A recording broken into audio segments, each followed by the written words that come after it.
പെരുന്തച്ഛൻ അല്ലേ? രാമൻ എന്നാണ് പേര്.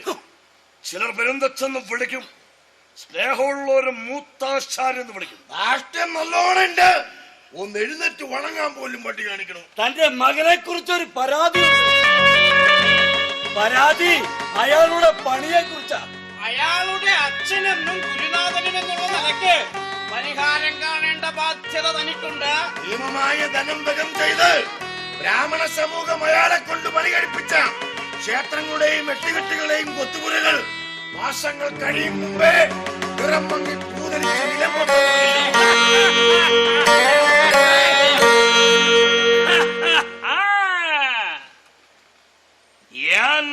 ഭൂതാനി വസന്തിതാനി ബലിം ഗൃഹത്വാ വിധിവൽ പ്രയുക്തം അന്യത്ര വാസം പരികൽപ്പയാമി ക്ഷമന്തു താനദ്യ നമസ്തുഭേദ്യ എന്ന് തുടങ്ങുന്ന പ്രാർത്ഥനാ ശ്ലോകം തമ്പ്രാക്കൾക്ക് വശമുണ്ടായിരിക്കും അല്ലേ? അതായത് മരപ്പണിക്ക് മുറിക്കുന്ന വൃക്ഷത്തെ പൂജിച്ച് അനുവാദം തേടണം. മരക്കൊമ്പിൽ പാർക്കുന്ന കിളികളോട് മാറി പാർക്കാൻ അപേക്ഷിക്കണം. ഒടുവിൽ പുതിയൊരു സൃഷ്ടിക്കായി മരം വഴങ്ങിത്തരും. അങ്ങനെയുള്ള മരങ്ങളിൽ പണിയുന്നതെന്തും കാലങ്ങളോളം തേജസ്സോടെ നിലനിൽക്കും. അല്ലാത്തതെന്തും ഇതുപോലെ അങ്ങ് ക്ഷയിച്ചു പോകും. വേദജ്ഞരായ തമ്പ്രാക്കളോട് കേവലം ഒരു ആശാരി പറഞ്ഞിട്ട് വേണോ ഇതൊക്കെ അറിയാൻ? തന്റെ പാണ്ഡിത്യം ബോധ്യപ്പെടാനല്ല ഞങ്ങൾ വന്നത്. പരിഹാരം അത് താൻ ഉണ്ടാക്കണം. മകൻ വരുത്തി വെച്ച നഷ്ടങ്ങൾ ഇതുകൊണ്ടും തീരണില്ല. നിർമ്മാണത്തിന് വേണ്ടി കോവിലകളിൽ എത്തിയാൽ പിന്നെ വാസ്തുവരെ തീരുവോളം കോലൊത്ത പെണ്ണുങ്ങളില്ല അവന്റെ കണ്ണ്. ഒത്തുപുരകൾ പലപ്പോഴും അവന്റെ ആഭാസങ്ങളുടെ അന്തപുരങ്ങളായ കഥകൾ നാട്ടിൽ പാട്ടായിരിക്കും. പറയുന്നത് സത്യങ്ങളാണെങ്കിലും ഒരച്ഛനോട് പറയാമോ തമ്പ്രാൻ? ഓ, പെട്ടെന്ന് താനെങ്ങനെയാ അച്ഛനായത്? അവസാനമായി നാം പറയാ, മക്കളെ നല്ലത് ചൊല്ലി വളർത്താത്തതിന് പിഴ നൽകേണ്ടത് തന്തമാർ തന്നെയാ. തെമ്മാടിയായ മകൻ ദേശത്ത് നാശങ്ങൾ വിതയ്ക്കും മുമ്പ് പറ്റുമെങ്കിൽ താൻ തന്നെ അവൻ അങ്ങോട്ട് തീർത്ത് കളഞ്ഞേ.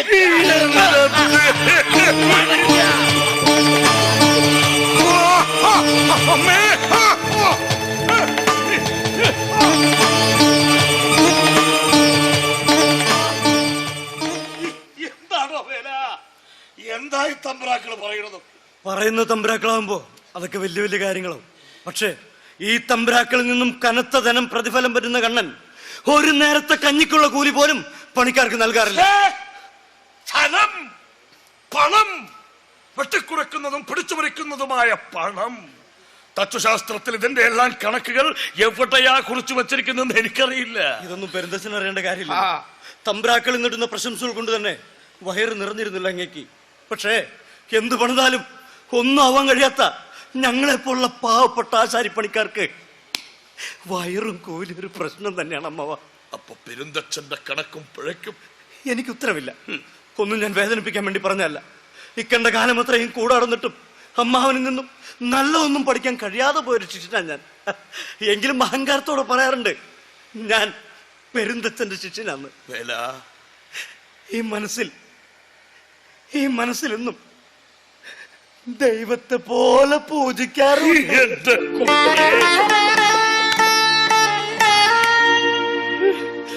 എന്റെ ദൈവത്തിന് വേദനയ്ക്കില്ലെങ്കിൽ ഞാനൊരു കാര്യം കൂടി പറയാം. പെരുന്തച്ഛനെ തോൽപ്പിക്കാൻ കണ്ണൻ പുതിയൊരു ക്ഷേത്രപ്പടി കൂടി ഏറ്റെടുത്തു. ഒരിക്കൽ തേവനാശാരിയോട് നീതി പുലർത്തില്ലെന്നും പറഞ്ഞ് അമ്മാവൻ പിന്മാറിയ മംഗലത്തമ്മയുടെ ക്ഷേത്ര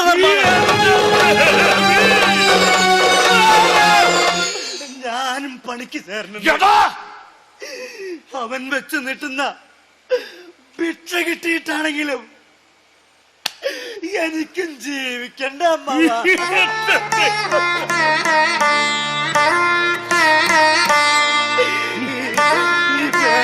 ജീവിക്കണ്ട അമ്മാവ.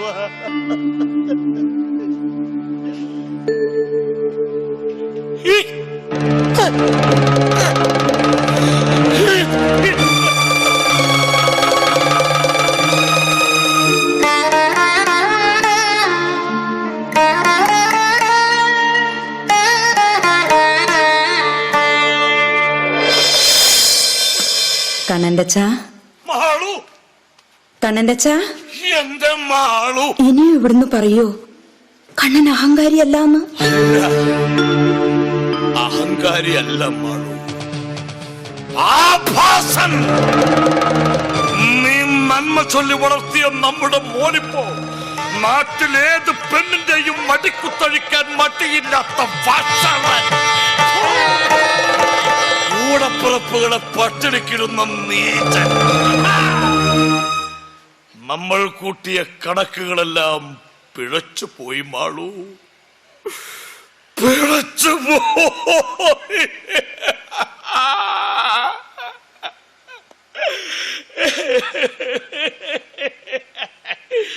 തത്വശാസ്ത്രം, സമരാങ്കണ സൂത്രധാര ശാസ്ത്രം, ശർമാവേ പെരുന്തച്ഛൻ ഗ്രന്ഥരചനയിൽ പാരമ്പര്യങ്ങൾക്ക്, തലമുറകൾക്ക് ജീവിതത്തിന്റെ കണക്കുകൾ പിഴച്ച തച്ചൻ ഇനി എന്ത് ഗ്രന്ഥം രചിക്കാനാ?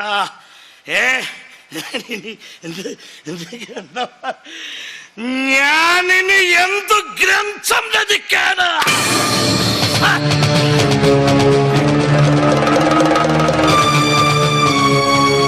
ഇതെഴുത്താണി കയ്യിലെടുക്കേണ്ട നേരമല്ല, നെഞ്ചിലെ നോവിലുലച്ച് മൂർച്ച വരുത്തിയ വീത്തുളി കയ്യിലെടുക്കേണ്ട നേരം. നീ എന്നോട് മുറുക്കുക, നിന്നെ തനിച്ചാക്കി ഞാൻ ഇറങ്ങുക, നിന്റെ പെരുന്തച്ഛൻ ഇറങ്ങുക.